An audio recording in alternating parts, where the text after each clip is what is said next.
योद्धा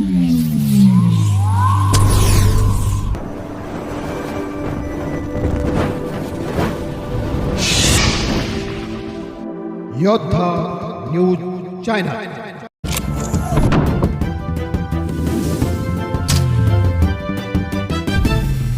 पुणे परसूल येथील जलजीवन योजनेच्या विहिरीत बुडून 10 वर्षीय चिमुकल्याचा करुण अंत।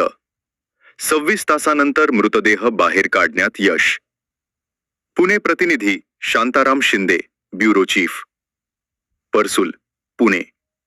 एका बाजूला यात्रेचा उत्साह असतानाच दुसऱ्या बाजूला एका कुटुंबावर काळाने घाला घातल्याची धक्कादायक घटना पुणे जिल्ह्यातील परसूल येथे घडली आहे। घोटवडी येथील यात्रेसाठी आलेल्या भोते कुटुंबातील 10 वर्षीय कैवल्य एकनाथ भोते याचा पाझर तलावातील विहिरीत बुडून दुर्दैवी मृत्यू झाला।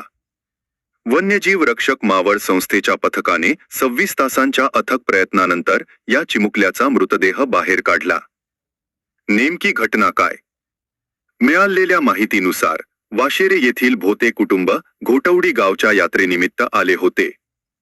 यात्रेदरम्यान वडील आणि 2 मुले कपडे धुण्यासाठी परसूल येथील पाझर तलावावर गेले होते। वडील कपडे धुण्यात व्यस्त असताना कैवल्य आणि त्याचा भाऊ खेळता खेळता तलावाच्या पात्रात उतरले। तलावाच्या पश्चिम बाजूला पाणी कमी असल्याने मुलांना खोलीचा अंदाज आला नाही। मात्र याच तलावाच्या पात्रात जलजीवन योजनेची विहीर असल्याने कैवल्य अचानक विहिरीच्या खोल पाण्यात ओढला गेला आणि बुडाला। 26 तासांचे रेस्क्यू ऑपरेशन घटनेची माहिती मिळताच स्थानिक पोलीस, अग्निशमन दल आणि PDRFचे पथक घटनास्थळी दाखल झाले। पहिला दिवस रात्री 11:15 वाजेपर्यंत शोध मोहीम राबवण्यात आली, परंतु अंधारामुळे यश आले नाही। दुसरा दिवस सकाळी पुन्हा शोधकार्य सुरू करण्यात आले। अखेर वन्यजीव रक्षक मावळ संस्था यांच्या पथकाला 26 तासानंतर यश आले।